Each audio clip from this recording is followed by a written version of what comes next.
Welcome to Choice Classic Radio, where we bring to you the greatest old-time radio shows.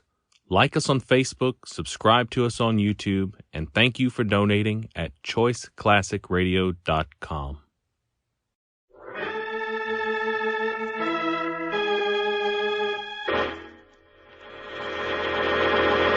From New York City, the makers of Clipper Craft Clothes for Men and 1,036 leading retail stores from coast to coast present the world's most famous detective, Sherlock Holmes.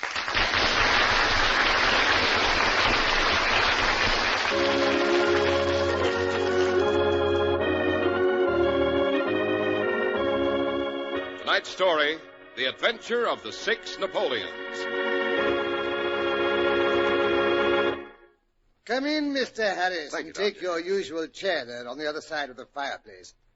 Now, before we become further involved in the adventure which had to do with 6 Napoleons and a rather gory murder, suppose you say a few well-chosen words on a subject on which you have become almost as much of an authority as I am on the subject of the exploits of Sherlock Holmes. With pleasure, Dr. Watson. As a matter of fact, it's almost as much of a pleasure to recommend Clipper Craft clothes as it is to wear them.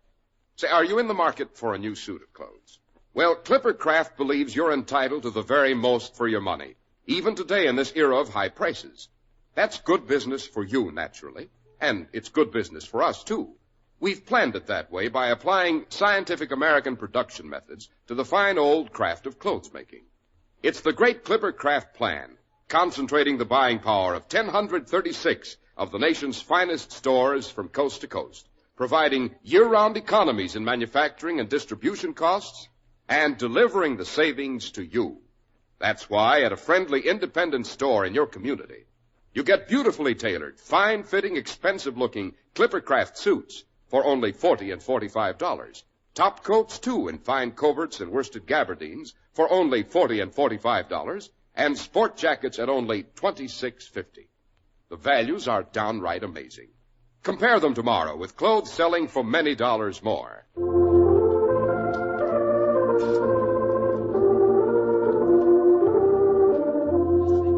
And now, Dr. Watson, to return to your specialty, the adventures of Mr. Sherlock Holmes. Thank you, Mr. Harris. Yes, I must say it's an enthusiasm I seem to share with a great many friends and critics.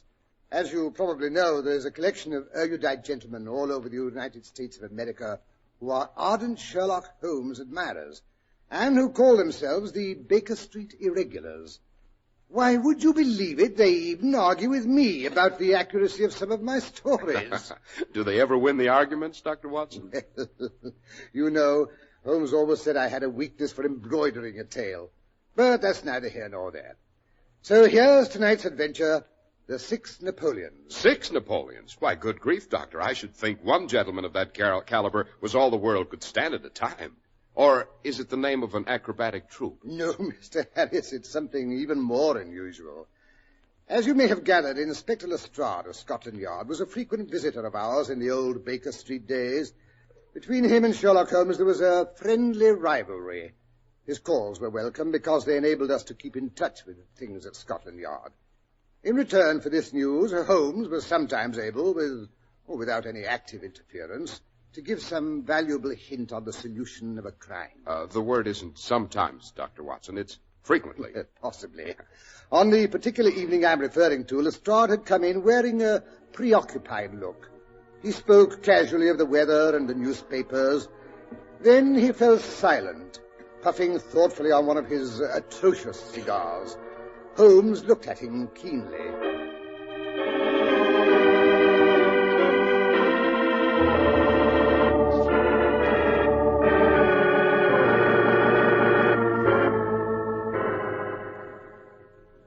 Nothing remarkable on hand, I suppose, Lestrade? No, nothing in particular.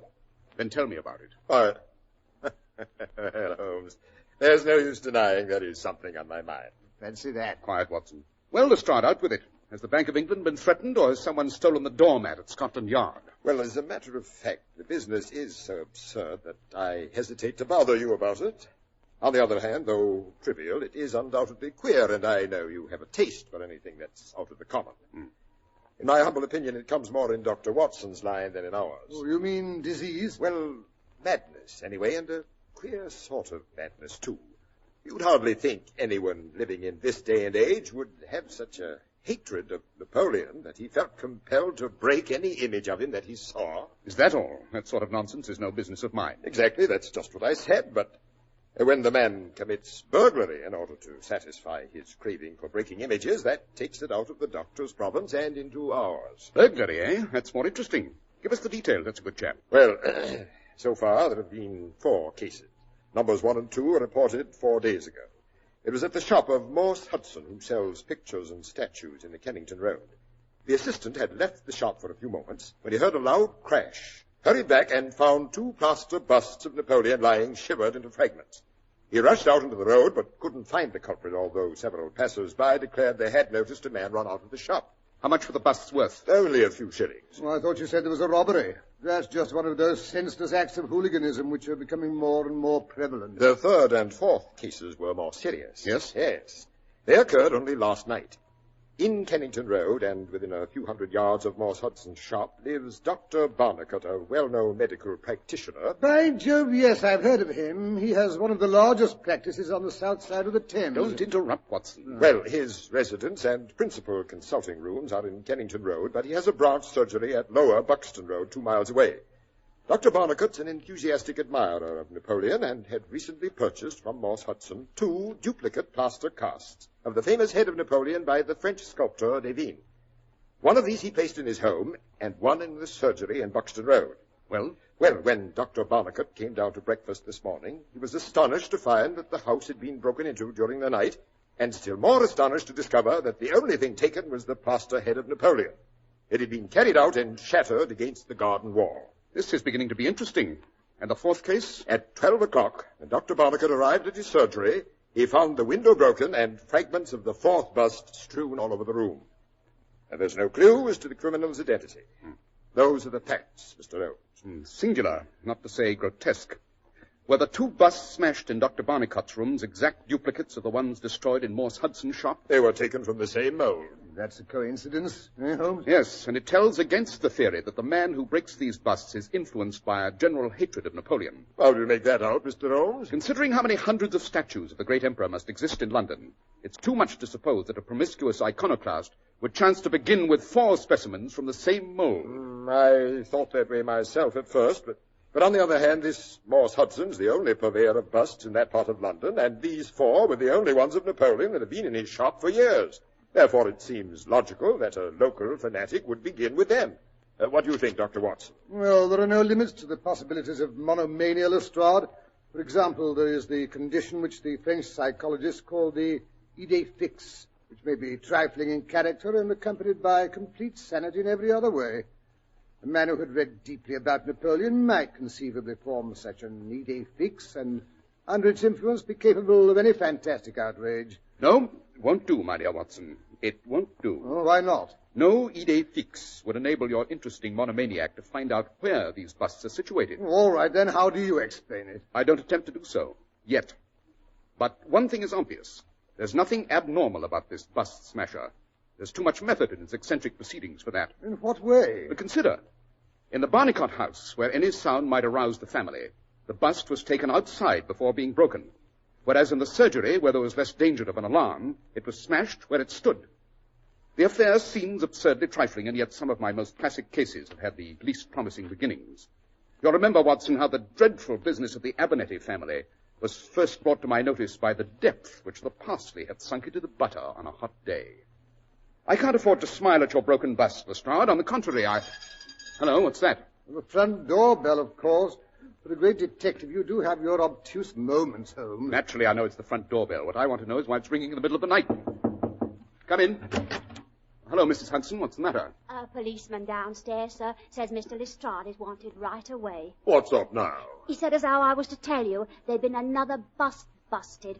He said you'd know what he meant. Becoming an epidemic. Confounded, why couldn't they have waited till morning to rout me out? He says you're to come right away because this time there's a murder.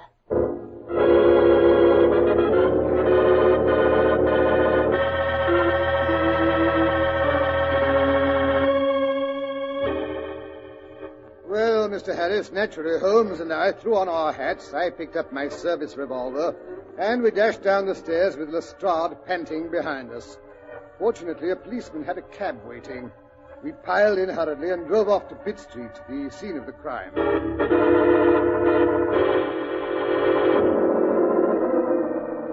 Holmes, Lestrade, and I dismissed our cab at the corner of the street.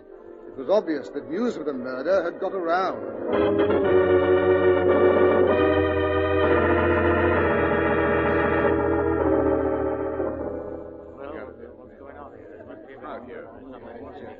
Here we are, Holmes, number 131 Pitt Street. That must be the house where the crime was committed. Yes, and a first-class murder it must have been. Nothing less would draw such a crowd in the middle of the night. Notice the look of horrified delight in that messenger boy's face. Here, let us through. Let us through, I say. We're from Scotland Yard. Oh, it's the police. That's it. Come in, gentlemen, come in. Ah, Mr. Lestrade, thank heaven you got here at last. Well, if it isn't Mr. Horace Harker of the Central Press Syndicate. It's an extraordinary thing, Lestrade. All my life I've been collecting other people's news. And now that a real piece of news has come my own way, I'm so confused and bothered that I can't put two words together.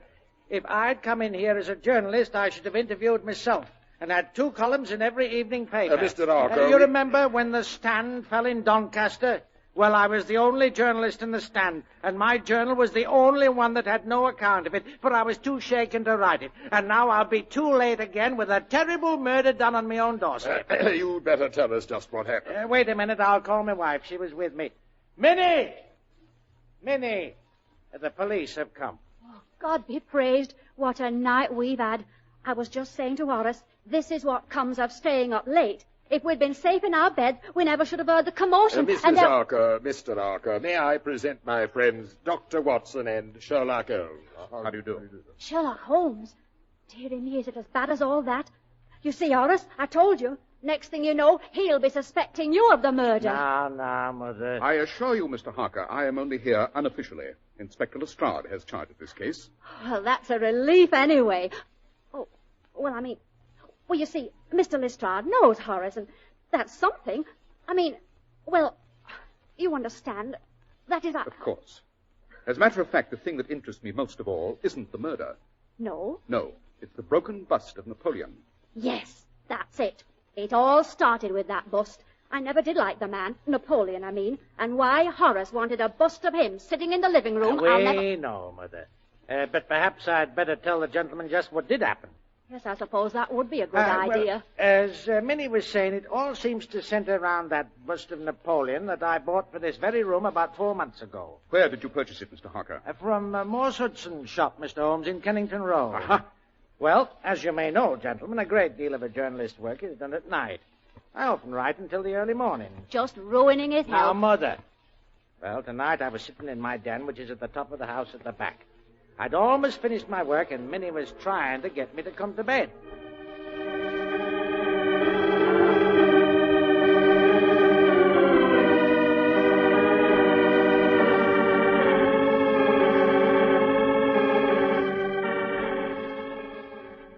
Just a few minutes, Mother. I'm almost through. But here it is after 12 again. What must the neighbours think, seeing your light burning all hours of the night? What does it matter what they think? Besides, you'll ruin your eyes. Now, Mother. What is it you've got to sit up for this time? It's a new column we're running, Mother. Advice to the Lovelorn by Gwendolyn Desmond. Advice to the lovelorn? Well, that's indecent. A man writing things like that. I know, Mother, but better a married man than a single man. Oh. If I don't do it, they'd probably get that young whippersnapper Jones, and Lord only knows the things he'd think up with What's that? Burglars. I know it's burglars. Nonsense, Mother. It's probably just the cat. She's knocked something off the mantelpiece. No, I'm sure it's burglars. Very well. I'll go down and see. Horace Harker, you're not going down there. Well, how else can I find out if it's the cat or burglars that made that noise? But they'll kill you. Nonsense. Give me the poker. Oh, dear, I wish you wouldn't. Now, you stay here. I'll be right back. Stay here? By myself? No, sir, I'm coming too. All right, Mother, but let go my coattails. I can't. My knees are all of a tremble. Don't go so fast, Horace. Mother, don't talk so loud. If it is burglars, you'll scare them off. That's just what I'm trying to do. Well, here we are. You see? It's just something that fell off the mantelpiece. Oh, the hand-painted bonbon dish that Aunt Susie gave us for a wedding present. Smashed to bits. There. You see? Look, Horace, look. What's the matter? The window's open, and that bust of Napoleon, it's gone. Where?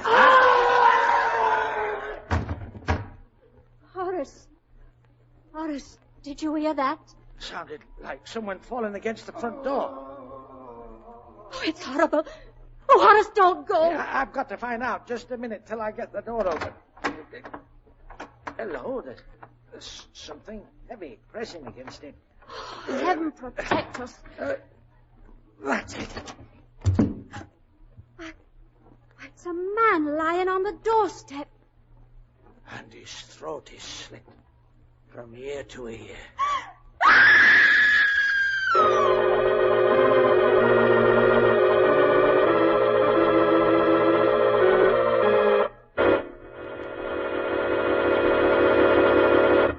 Will it wear? Will it be comfortable? Is it correctly styled? Clippercraft Clothes answer these questions emphatically by delivering even today in this era of high prices the most amazing values you've ever seen. You'll wonder how it's done. Well, it's the great Clippercraft plan, which concentrates the buying power of 1,036 stores from coast to coast and delivers to you these beautifully styled, beautifully tailored clothes, including long-wearing worsteds, at a friendly local store you can trust. Fine Clippercraft suits that look much more costly are only $40 and $45. Top coats in fine coverts and worsted gabardine are only $40 and $45, and sport jackets are only $26.50. Yes, selling expensive clothes at inexpensive low prices at the nation's finest independent stores is the great big idea behind the Clippercraft plan. That's why men who know insist on Clippercraft clothes. So be sure to visit the Clippercraft store in your city. These leading stores in the metropolitan area are proud to add their names to Clippercraft in your suit, top coat, and overcoat. In Manhattan, Saks 34th, Broadway at 34th. John Wanamaker Men's Stores, Broadway at 8th and 67 Liberty Street. In Brooklyn, Abraham and Strauss. In Newark, New Jersey, Boulevard Men's Shop, Kresge Newark. And in Jamaica, the B&B Clothes Shop, 16408 Jamaica Avenue.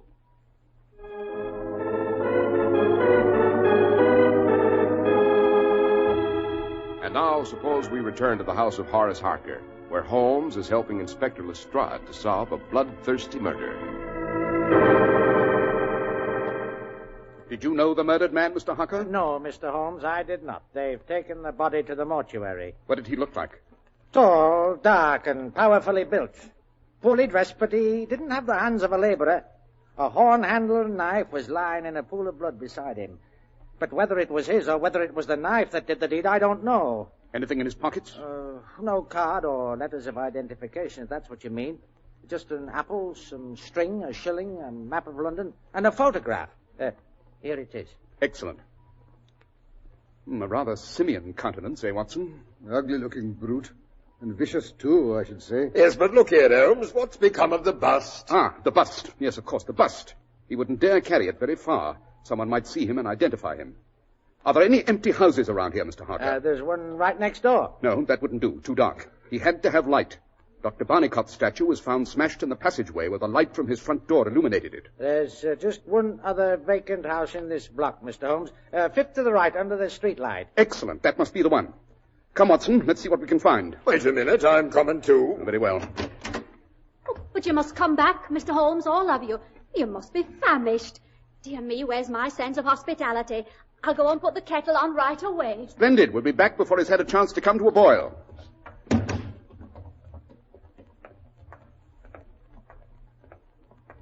Fifth to the right under the streetlight. That was what Harker said, wasn't it? Yes, but I must say, Holmes, I don't see what you can expect to find. It seems to me Just as I thought. There's the fifth bust, lying shattered in shards upon the grass.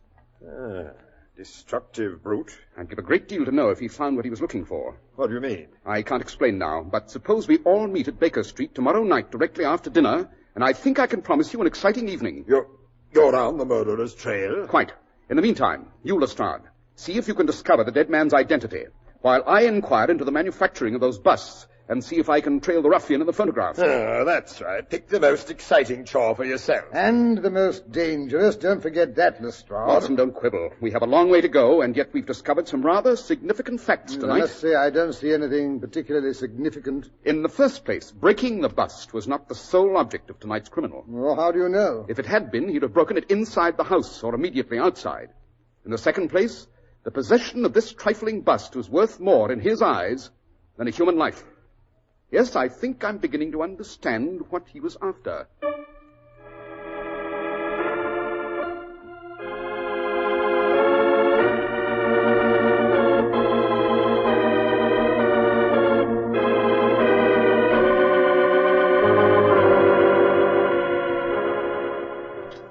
Well, Lestrade, how about another cup of coffee? No, thanks. 2 cups is enough for any man. I'm not the coffee addict you are. What a pity. It might stimulate the brain. Now, look here, Holmes. You may think you see your way clear in this matter, but I have my own ideas. Yes? Yes. The dead man was Pietro Venucci. They knew him down at the yard, all right. He was one of the greatest cutthroats in London, a member of an Italian Black Hand Society, too. How reprehensible. A society that punishes its offending members by death. Well, this chap in the photograph was probably a member, too. The whole thing's just one of those Italian feuds. How simple. But where do the busts come in? And was it just a coincidence that the murdered man was working in the shop of Morse Hudson? I don't see why the busts have to be brought into the question of the murder. Oh, but they do, Lestrade. Those busts contain the motive for the murder. Oh, that sounds like plain lunacy, if you ask me. No, it's really quite simple. I found this morning at Mr. Morse Hudson's shop that the murdered man had been an employee of his for the last 6 months, previous to which time he'd worked for the firm of Gelder and Company, the firm which molded those busts of Napoleon which someone had been so avidly smashing. Yes, but Gelder and Company are an old firm. They must have made thousands of busts of Napoleon. Quite, but it's only the 6th of this particular batch with which we're concerned. I must say I still don't see. Naturally. Well, one afternoon over a year ago, the very afternoon those 6 busts had come from the mold, and while they were still wet, in fact, Beppo, another employee, was chased into the workshop by the police. It seems he'd tried to knife Pietro in a street brawl. Beppo? But who was Beppo? Oh, didn't I tell you? No. Dear me, how absent-minded of me. Beppo was the man in the photograph. The man he tried to knife that day, as you know, was the same fellow found dead on Harker's doorstep last night. You see, I told you it was a feud. The most curious part of the incident is that Beppo was holding something very carefully in his hand when he ran into the workroom. And yet, when the police overtook him, they discovered nothing of any interest on him. Beppo was taken off to prison, of course, and was released 2 weeks ago, the day before the first 2 busts were smashed. Yes, but Holmes, look here. You said there were 6 busts in that particular batch.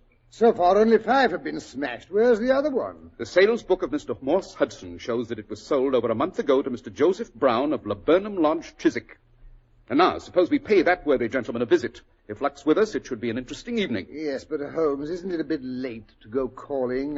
Perhaps Mr. Brown has gone to bed. I hope so, Watson. I sincerely hope so.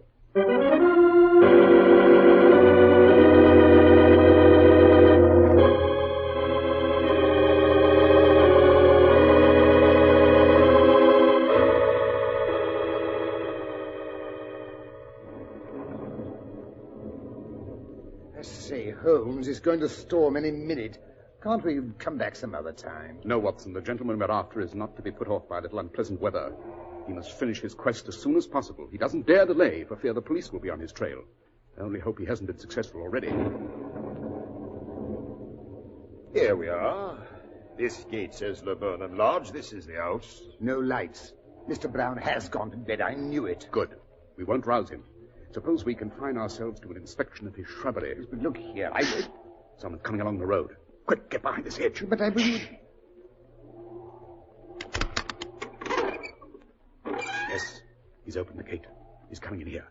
Possibly Mr. Brown coming home from a lodge meeting. No, Mr. Brown's probably accustomed to using the front door. You're right. He's trying to get in a window. By Jove, it's a burglar. And a very expert one, too. He broke the lock like a veteran. He's going in. Hadn't we better follow him? No. We'll get him on his way out after he's found what he's after. That storm's going to break any minute now. Here he comes. He's got something white under his arm. Get ready. Get him! Chi siete? Che cosa volete da me? No, Lasciatemi stare! You got his knife! No, you don't. Drop it. Drop it, I say. That's better. All right, put the handcuffs on him, Lestrade. Yes, sir. He's a tough one, he is. Gentlemen, allow me to present Beppo, one of Italy's master criminals. So you did want the 6th Napoleon, eh? Don't want to talk?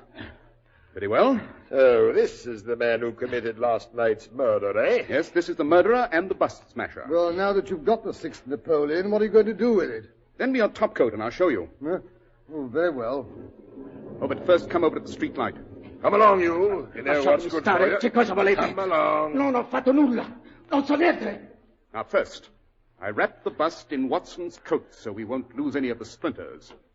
Then I follow Beppo's procedure and smash it against the lamppost. So, Look here, that's my best top coat. You'll ruin it. now, we spread the coat on the ground and look among the fragments. Lei frammenti.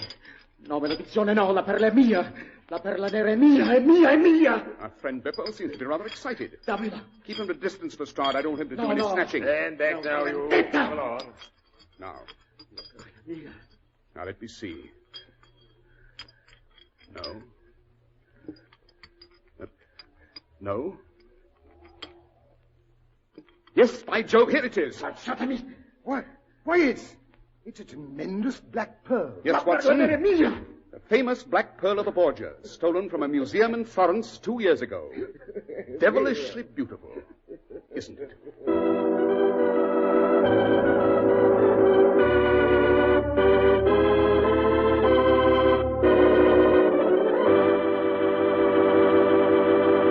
Well, that was an exciting discovery, Dr. Watson. But look, there are 1 or 2 points I don't understand. How did Pietro figure in the story? Why did they quarrel? How did the pearl get into the bust of Napoleon? That pearl had been stolen by Beppo and Pietro. They quarreled, and Beppo tried to kill the other chap. He had the pearl in his hand when the police broke up their fight. He ran into the workroom and buried the pearl in one of the soft busts of Napoleon standing on the workroom table. From that time, the feud was on. Lestrade was right there. Each one was determined to get the pearl. Pietro didn't know where the pearl was hidden, and Beppo was in jail, so the odds were fairly even until Beppo got out. Pietro knew his only chance was to shadow Beppo, which he did, and met his death. And that disposed of both of them very neatly. And now, Dr. Watson, do you think you'd like to give us an idea about next week's story? I think I could be persuaded, Mr. Harris. I think I could be persuaded.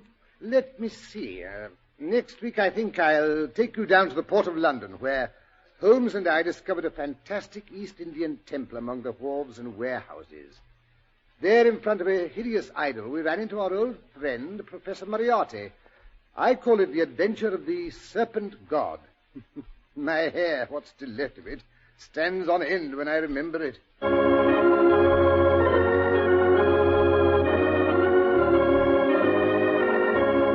The makers of Clipper Craft Clothes and 1,036 leading stores from coast to coast have brought you another in the new series of broadcasts featuring the world's most famous detective, Sherlock Holmes. Our stories are based upon the character of Sherlock Holmes, created by Sir Arthur Conan Doyle. Sherlock Holmes is played by John Stanley, Dr. Watson by Alfred Shirley, and the dramatizations are by Edith Miser. Sherlock Holmes is produced and directed by Basil Lochran, with special music by Albert Berman.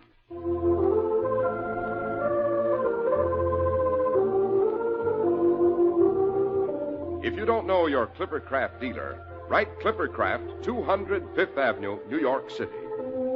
Be sure to listen next week to Sherlock Holmes in the Adventure of the Serpent God.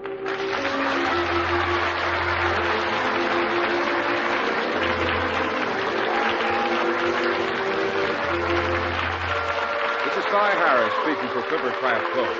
This is the world's largest network serving more than 450 radio stations in the Broadcasting System.